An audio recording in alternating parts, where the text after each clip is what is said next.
السلام علیکم ورحمۃ اللہ وبرکاتہ۔ نحمدہ ونصلی علی رسولہ الکریم، اما بعد،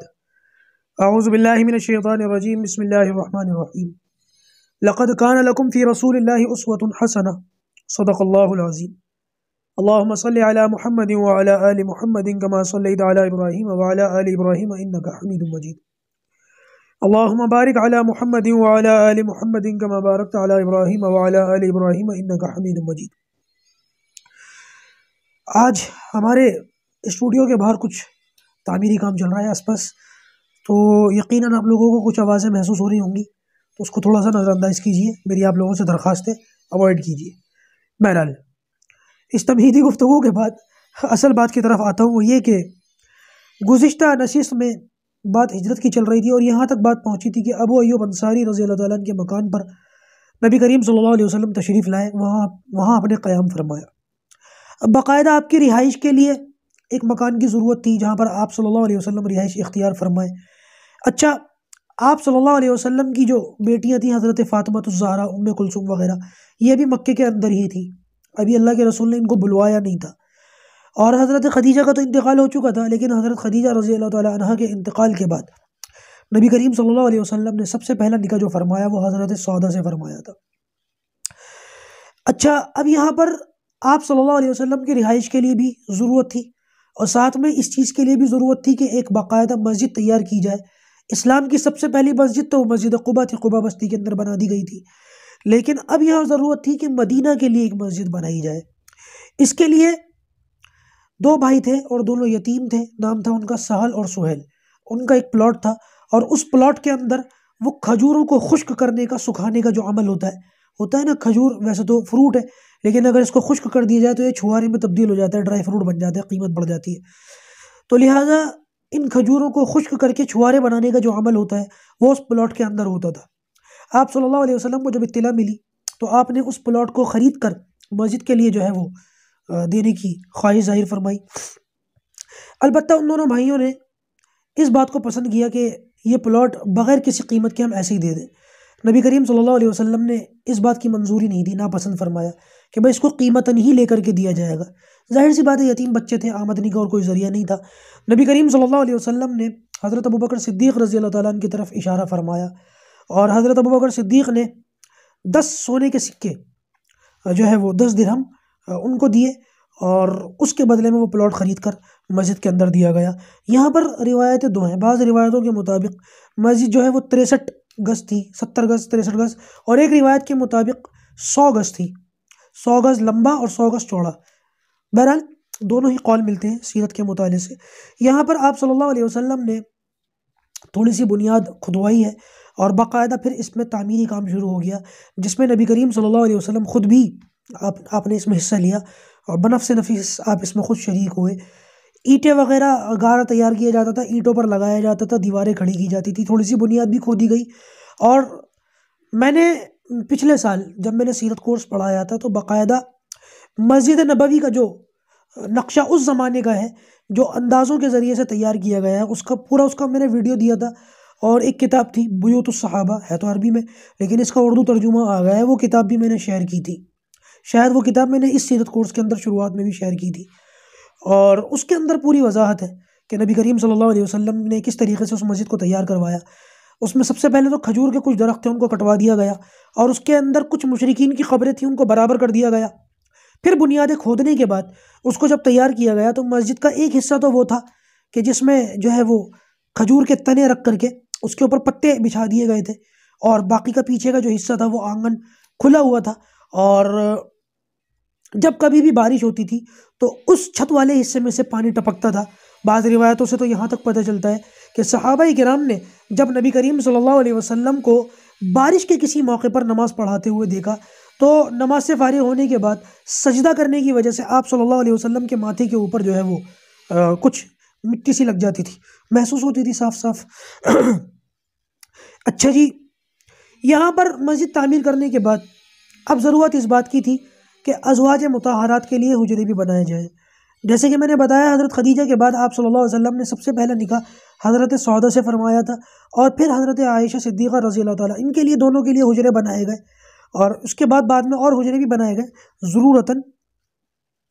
اچھا، یہ جو حجرے بنائے گئے ہیں اور یہ مسجد کی جو تعمیر ہوئی ہے، اس کا جو قبلہ تھا وہ دوسری طرف تھا، بیت المقدس کی طرف تھا، کیونکہ ابھی تک نماز بیت المقدس کی طرف ہو رہی تھی،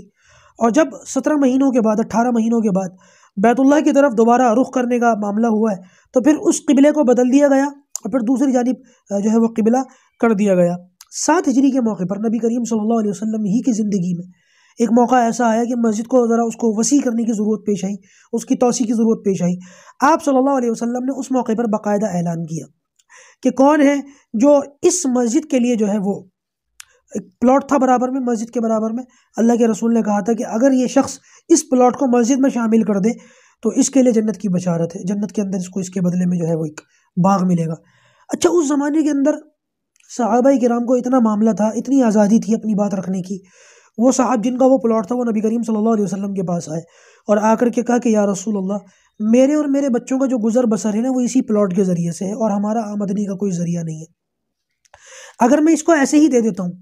تو میں دے تو دوں گا، لیکن ہمارا جو آمدنی کا ذریعہ ہے وہ ختم ہو جائے گا، ہم پریشان ہوں گے۔ اس پر نبی کریم صلی اللہ علیہ وسلم نے ان سے کچھ نہیں کہا۔ تھوڑی دیر کے بعد حضرت عثمان غنی رضی اللہ تعالیٰ عنہ تشریف لائے اور آ کر کے کہا کہ یا رسول اللہ، جو خوشخبری جو بشارت آپ نے اس کے لیے دی تھی کہ جنت کی بشارت ہے، جنت کے اندر باغ ملے گا، اگر وہ پلاٹ خرید کر کوئی اور دے دے تو یہ بشارت اس کے لیے بھی ہے یا صرف پلاٹ والے کے لیے یہ بشارت خاص تھی؟ تو نبی کریم صلی اللہ علیہ وسلم نے ارشاد فرمایا نہیں، اس کے لیے بھی جو خرید کر کے دے دے۔ تو حضرت عثمان غنی رضی اللہ تعالیٰ نے پھر وہ پلاٹ خرید کر کے مسجد کو دیا اور یہ بشارت جو ہے ان کے حصے آئی حضرت عثمان غنی کی۔ اور بھی کئی بشارتیں ہیں جن میں حضرت عثمان غنی رضی اللہ تعالیٰ جو ہے نبی کریم صلی اللہ علیہ وسلم کے بتائی ہوئے بشارتوں کے مطابق پیش رہے اور جنت کی بشارتیں ان کو ملی ہیں۔ ایک غزوہ تھا، اس کو تیار کیا، اور ایک کنواں تھا وہ مسلمانوں کے لیے وقف کیا۔ حضرت بلال کو حضرت بلال کو تو خیر ابوبکر صدیق نے آزاد کیا تھا، مسجد کا جو پلاٹ ہے وہ انہوں نے دیا، اور بھی ان کے معاملات ہیں۔ بہرحال ان کی جب سیرت اور ان کے جو مناقب ہیں جب وہ بیان کروں گا تو اس کے اندر اس کی تفصیل سے بات آئے گی انشاءاللہ۔ بہرحال عرض یہ کر رہا تھا کہ یہاں پر مسجد کا ایک چھتا ہوا حصہ تھا اور پیچھے ایک غیر چھتا ہوا حصہ تھا، اور پیچھے کی طرف اصحاب صفہ کے لیے چبوترا بنایا گیا تھا جہاں پر بیٹھ کر جو ہے وہ نبی کریم صلی اللہ علیہ وسلم سے صحابہ کرام قرآن مجید سیکھتے تھے اور اللہ کے رسول ان کو قرآن مجید سکھاتے تھے۔ اس دوسری تعمیر میں جو 7ویں ہجری میں ہوئی ہے، اس کے اندر جو ہے وہ 3 دروازے بھی رکھے گئے مسجد کے، باب النساء، باب رحمت، 3 دروازے تھے، اور وہ نقشے کے اندر پوری اس کی تصویر ہے، وہ انشاءاللہ عز و جل کبھی کسی موقع پر میں دکھا دوں گا آپ کو، اور اس کی تصاویر وغیرہ جو ہے وہ میں شیئر کر دوں گا، نہیں تو بہترین طریقہ یہ ہے کہ بیوت الصحابہ کتاب دیکھیں۔ اچھا، حجرے بنا دیے گئے تھے تو نبی کریم صلی اللہ علیہ وسلم نے حضرت زید بن حارثہ کو مکے بھیجا، حضرت فاطمہ الزہرا کو اور حضرت جو ہے وہ ام کلثوم کو لینے کے لیے۔ یہیں پر حضرت ابوبکر صدیق نے اپنے بیٹے عبداللہ بن ابوبکر کو بھی بھیجا کہ وہ حضرت اسماء اور حضرت عائشہ کو لے کر کے آئیں، اور یہ آ گئے تھے لے کر کے۔ نبی کریم صلی اللہ علیہ وسلم کی زندگی میں حجرے ویسے ہی رہے۔ اس کے بعد ابوبکر صدیق رضی اللہ تعالیٰ عنہ کا دور خلافت آیا اور تھوڑی سی تعمیر کی ضرورت پیش آئی تو حجروں کو اور جو ہے وہ تعمیر کر دیا۔ اتنے سادہ حجرے تھے کہ کچی اینٹوں سے ان کی دیواریں بنائی گئی تھیں اور کمبل سے یا ٹاٹ کا جو وہ ہوتا ہے وہ دروازے پر لگا دیے گئے تھے، اور بہت زیادہ سادہ اور سمپل، بہت سمپل، کہ نبی کریم صلی اللہ علیہ وسلم جو جن کے برکت سے یہ پوری کی پوری کائنات وجود میں آئی، ہر ایک کو وجود ملا، اس کائنات کو وجود ملا، ان کے رہنے کا جو معاملہ تھا وہ اتنا زبردست تھا کہ آج بھی نقشوں کے اندر ان چیزوں کو، کیونکہ حجرے تو باقی نہیں رہے، حجرے تو ختم ہو گئے، میں ابھی اس پر بھی آتا ہوں کہ حجرے کیوں باقی نہیں رہے،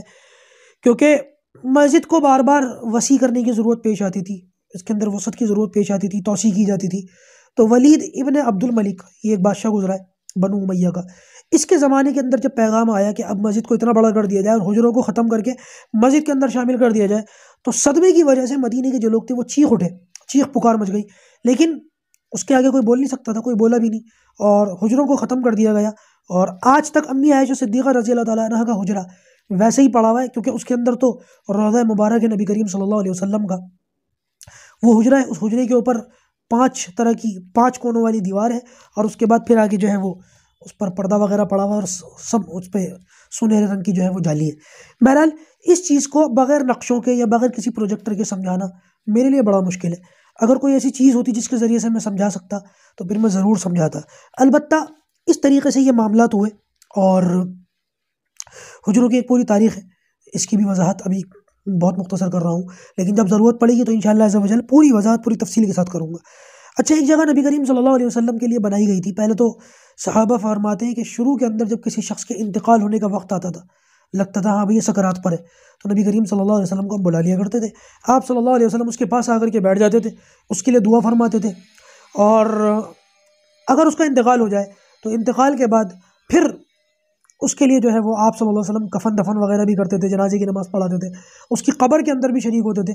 قبر کھودنے میں، اس کو قبر کو اتارنے میں۔ لیکن اس میں نبی کریم صلی اللہ علیہ وسلم کو بہت دیر لگ جاتی تھی۔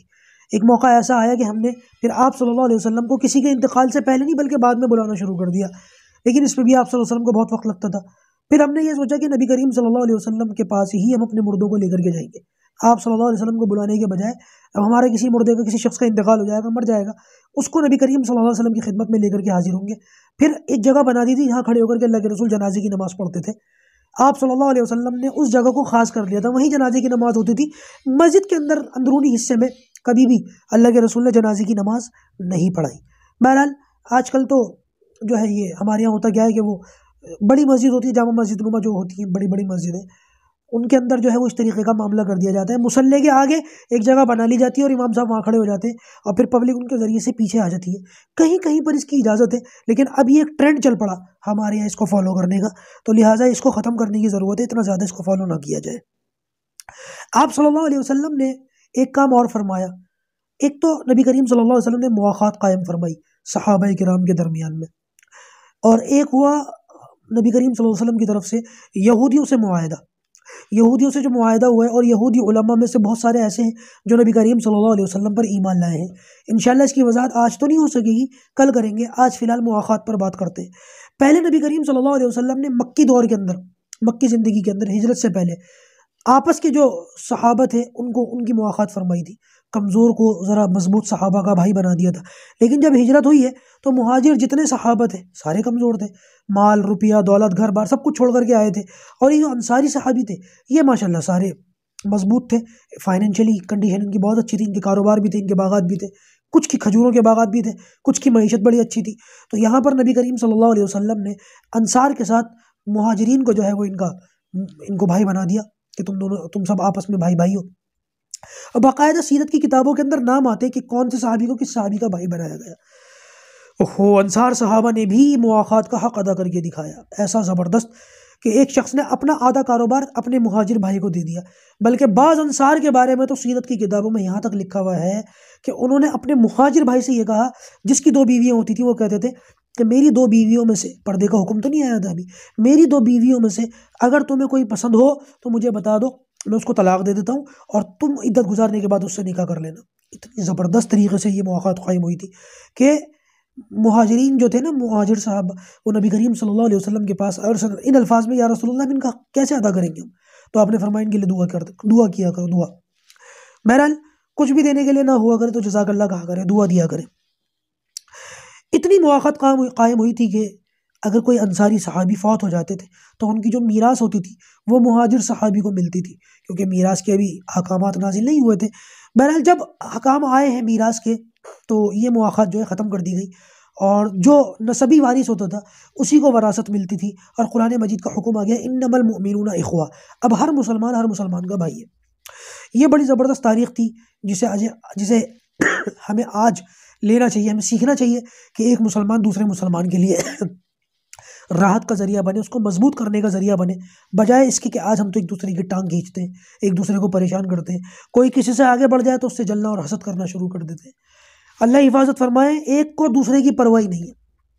آپ یقین مانیں، میں کسی کا نام نہیں لیتا، اچھی بات نہیں ہے، یہ چیزیں ریکارڈ ہو رہی ہیں اور دنیا بھر کے سامنے جاتی ہیں، لیکن یہ منظر بھی میری آنکھوں کے سامنے ہے کہ ایک بھائی وہ کروڑوں روپے کی کوٹھیاں خرید رہا ہے، کوٹھیاں، اور اسی کی اپنی بہن، بعض ایسی خاتونیں فون کرتی ہیں، کہتی ہیں، اسی کی اپنی بہن فون کر کے کہتی ہے کہ مفتی صاحب ہمارے گھر میں دانے دانی کی محتاجگی ہے، اپنا گھر تک نہیں ہے ذاتی، کرائے کے گھر میں پڑے ہوئے 2 مہینے کرایہ دیتے ہوئے ہو گئے، بچے بھی بھوکے ہیں، میں بھی بھوکی ہوں، اور کچھ نہیں ہے ہمارے گھر کے اندر، اور بھائی کروڑوں کی کوٹھیاں بنا رہے ہیں۔ اللہ حفاظت فرمائے، یہ بہت قریب کے، میں بہت زیادہ قریب کے، اگر اللہ حفاظت فرمائے غیبت کا اندیشہ نہ ہوتا تو شاید میں بتا دیتا، لیکن یہ باتیں، یہ خیانت والی باتیں ہو جائیں گی، اس لیے میں بتاتا نہیں، لیکن یہ حالات ہیں، ایک باپ کی اولاد، ایک ماں کی اولاد، اور یہ حالت ہے کہ ایک شخص کو اللہ تبارک و تعالیٰ اتنا نواز رہا ہے، اور دوسرا شخص اگر وہ پریشان ہے تو جس کے پاس اتنا مال و دولت ہے وہ اپنے ہی بھائی کو، اپنی ہی بہن کو دیکھنے کے لیے تیار نہیں ہے، سمجھنے کے لیے تیار نہیں ہے۔ اسی لیے میں نے یہ مواخات والی تھوڑی سی تاریخ بتائی۔ اللہ تبارک و تعالیٰ ہمیں ان باتوں پر کہنے سننے سے زیادہ عمل کرنے کی توفیق عطا فرمائے۔ وآخر دعوانا الحمد للہ رب العالمین۔